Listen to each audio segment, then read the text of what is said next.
দখলদার ইসরায়েলি বাহিনী এবং ইরান প্রথমে যুদ্ধ চলছে। আমাদের হাতে এসেছে ভয়ঙ্কর সব আপডেট। আন্তর্জাতিক সংবাদ শুরুতেই সংবাদ শিরোনাম। ইরানে আবারও হামলার হুঁশিয়ারি ট্রাম্পের।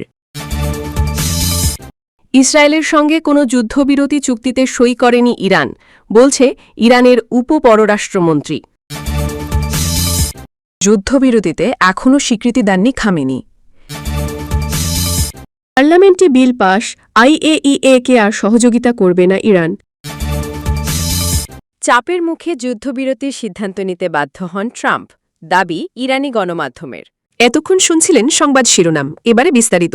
তবে অনুরোধ থাকবে ভিডিওটিতে একটি লাইক করবেন এবং কমেন্ট করে জানিয়ে দেবেন আপনার মূল্যবান মতামত। এছাড়া আমাদের চ্যানেলে নতুন হয়ে থাকলে চ্যানেলটি সাবস্ক্রাইব করে আমাদের সাথে থাকবেন। ইরানে আবারও হামলার হুঁশিয়ারি ট্রাম্পের। ইরান যদি পারমাণবিক সমৃদ্ধকরণ কর্মসূচি পুনরায় শুরু করার চেষ্টা করে তাহলে দেশটিতে আবারও হামলা চালানো হবে বলে হুঁশিয়ারি দিয়েছেন মার্কিন প্রেসিডেন্ট ডোনাল্ড ট্রাম্প। নেদারল্যান্ডসের দ্য হেগে পশ্চিমাদের সামরিক জোট ন্যাটোর সম্মেলনে ভাষণ দিতে গিয়ে মার্কিন প্রেসিডেন্ট ডোনাল্ড ট্রাম্প এই হুঁশিয়ারি দেন। ন্যাটো সম্মেলনে ট্রাম্পের প্রতি এক সাংবাদিকের প্রশ্ন ছিল, তেহরান যদি আবার পারমাণবিক কার্যক্রম শুরু করে যুক্তরাষ্ট্রকে আবার বোমা বর্ষণ করবে? ট্রাম্পের সরাসরি জবাব, অবশ্যই। এই মুহূর্তে তারা কিছুই সমৃদ্ধ করতে চায় না, তারা কেবল ঘুরে দাঁড়াতে চাইছে। ট্রাম্প আরও বলেন, তারা বোমা পাবে না আর তারা ইউরেনিয়ামও সমৃদ্ধ করতে পারবে না। তবে ট্রাম্প ইঙ্গিত দেন ভবিষ্যতে ইরানের সঙ্গে কিছুটা সম্পর্কোন্নয়নের সম্ভাবনাও রয়েছে।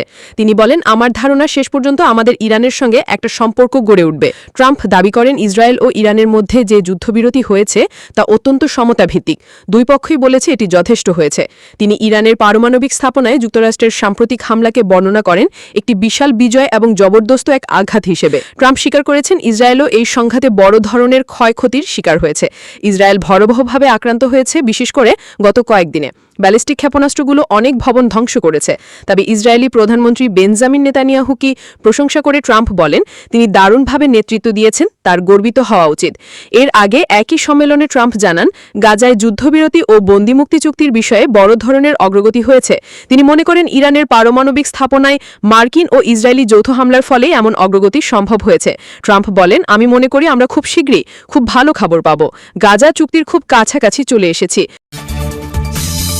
ইসরায়েলের সঙ্গে কোনো যুদ্ধবিরতি চুক্তিতে সই করেনি ইরান, বলছে ইরানের উপপররাষ্ট্রমন্ত্রী।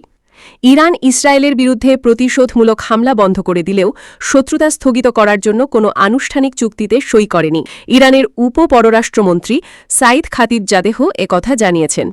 খাতিবজাদেহ বলেন, জায়নিস্ট সরকারের সঙ্গে আমাদের কোনো লিখিত চুক্তি হয়নি। যা ঘটেছে তা হল ইহুদিবাদীদের আগ্রাসন বন্ধ করা। একই সঙ্গে ইরান প্রস্তুত থাকা সত্ত্বেও আর কোনো আক্রমণ চালাবে না। গত ১৩ জুন ভোরে ইসরায়েল ইরানের বিরুদ্ধে বিমান হামলা চালিয়ে আগ্রাসন অভিযান শুরু করে।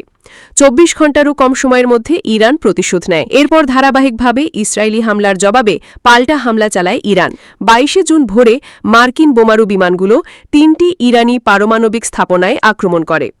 পরের দিন সন্ধ্যায় তেহরান কাতারে অবস্থিত এই অঞ্চলের বৃহত্তম মার্কিন সামরিক বিমান ঘাঁটি আল উদেইদে ক্ষেপণাস্ত্র হামলা চালায়। এরপর ২৪ জুন ট্রাম্প ঘোষণা করেন, ইসরায়েল এবং ইরান যুদ্ধবিরতিতে সম্মত হয়েছে। ইসরায়েলও ঘোষণা করে তারা মার্কিন প্রস্তাবে রাজি। পরিবর্তে তেহরান জানায় তারা তেল আবিবকে আগ্রাসন বন্ধ করতে বাধ্য করে বিজয় অর্জন করেছে। যুদ্ধবিরতিতে এখনও স্বীকৃতি দেননি খামেনি। ইরান ও ইসরায়েলের মধ্যে যুদ্ধবিরতির বিষয়টি মঙ্গলবার দেশটির প্রেসিডেন্ট সহ সিনিয়র কর্মকর্তারা নিশ্চিত করেছিলেন। কিন্তু এর পরেও দেশটির সর্বোচ্চ নেতা আয়াতুল্লাহ আলী খামেনির দিক থেকে বিষয়টি স্বীকার করে প্রকাশ্যে কোনো বক্তব্য আসেনি। বিবিসির খবরে বলা হয়, দেশটির কোনো বিষয়ে তার বক্তব্যই শেষ কথা। সেই কারণে দেশটির ভেতরে ও বাইরে থেকে এখন নজর দেওয়া হচ্ছে যে তিনি এ বিষয়ে কখন কথা বলেন। খামেনি তেহরানে তার নিয়মিত বাসভবনে অবস্থান না করে নিরাপদ বাংকারে অবস্থান করছেন, এমন খবর আগেই এসেছে, যদিও তা ইরান নিশ্চিত করেনি। সবশেষ গত ১৮ জুন তার আগে থেকে রেকর্ড করা একটি ভিডিও বার্তা টেলিভিশনে প্রচার হয়েছে। ওই ভাষণে তিনি নিঃস্বার্থ আত্মসমর্পণ করতে ডোনাল্ড ট্রাম্প যে আহ্বান জানিয়েছিলেন তা প্রত্যাখ্যান করেছিলেন। মার্কিন প্রেসিডেন্ট ডোনাল্ড ট্রাম্প সোমবার সন্ধ্যায় ইসরায়েল ও ইরান যুদ্ধবিরতিতে সম্মত হয়েছে বলে ঘোষণা দেন। তিনি বলেন, এটি একটি স্থায়ী শান্তি প্রতিষ্ঠার দিকে নিয়ে যেতে পারে। ইরান বলেছে, ইসরায়েল যদি তাদের আক্রমণ বন্ধ করে দেয় তবে তারা গোলাবর্ষণ বন্ধ করতে প্রস্তুত।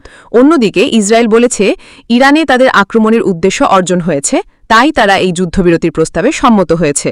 প্রায় 2 সপ্তাহ আগে ইরানে ইসরায়েলি বিমান হামলার পর ইরানও প্রতিশোধ নিতে ইসরায়েলে মিসাইল হামলা শুরু করে। এরপর দুই দেশের মধ্যে চলমান পাল্টাপাল্টি ক্ষেপণাস্ত্র ও ড্রোন হামলার মধ্যে মার্কিন যুক্তরাষ্ট্র ইরানের পারমাণবিক স্থাপনাগুলায় বোমা হামলা করে। প্রায় 12 দিন ধরে চলা সংঘাতের পর যুদ্ধবিরতিতে রাজি হয়েছে দুই দেশ।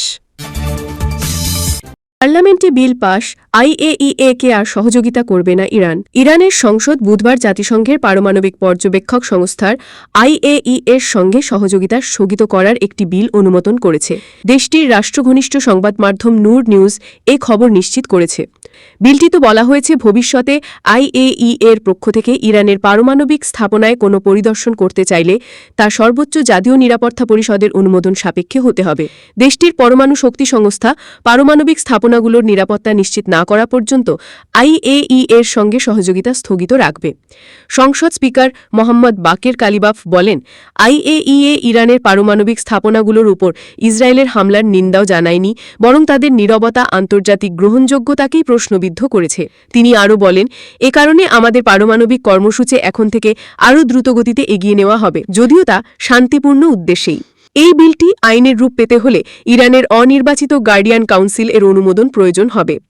ইসরায়েল ও ইরানের মধ্যে সাম্প্রতিক বিমান যুদ্ধ ও পারমাণবিক স্থাপনাগুলোর ওপর হামলার পরিপ্রেক্ষিতে এই সিদ্ধান্ত এসেছে। ইরান দাবি করেছে তারা পারমাণবিক অস্ত্র তৈরি করছে না এবং তাদের কর্মসূচি সম্পূর্ণভাবে শান্তিপূর্ণ। তবে গত সপ্তাহে IAEA একটি প্রস্তাব গ্রহণ করে, যেখানে ইরানকে পরমাণু নিরস্ত্রীকরণ চুক্তির শর্ত লঙ্ঘনের দায়ে অভিযুক্ত করা হয়। ইরান বলছে, সেই প্রস্তাবই ইসরায়েলের হামলার পথ তৈরি করে দিয়েছে। চাপের মুখে যুদ্ধবিরতির সিদ্ধান্ত নিতে বাধ্য হন ট্রাম্প, দাবি ইরানি গণমাধ্যমের। মধ্যপ্রাচ্যে মার্কিন সেনাঘাঁটিতে হামলার পর চাপের মুখে প্রেসিডেন্ট ডোনাল্ড ট্রাম্প যুদ্ধবিরতির সিদ্ধান্ত নিতে বাধ্য হন বলে জানিয়েছে ইরানি গণমাধ্যম। রাষ্ট্রীয় টেলিভিশনে বলা হয়েছে, যুদ্ধবন্ধের জন্য এক প্রকার মিনতিই করেছেন ট্রাম্প। এজন্য কাতারের আমিরের কাছে সহায়তা চান তিনি। তবে ভিন্ন সুরে কথা বলছেন প্রেসিডেন্ট ট্রাম্প। তার দাবি, ইরান ও ইসরায়েল একসঙ্গে শান্তির জন্য ট্রাম্পের কাছে দ্বারস্থ হয়েছে।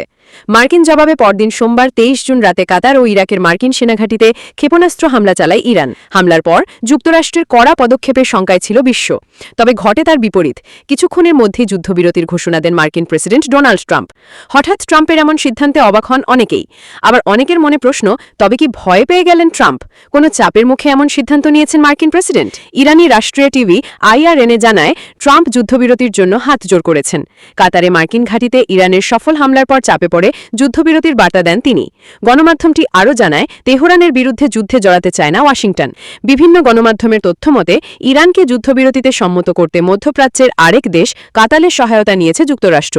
নিউ ইয়র্ক টাইমসের অনুসন্ধান বলছে, মূল ভূমিকায় ছিলেন কাতারের প্রধানমন্ত্রী শেখ মোহাম্মদ বিন আব্দুল রহমান আল থানি। কাতারের আমির শেখ তামিমের সহায়তাও চান ট্রাম্প।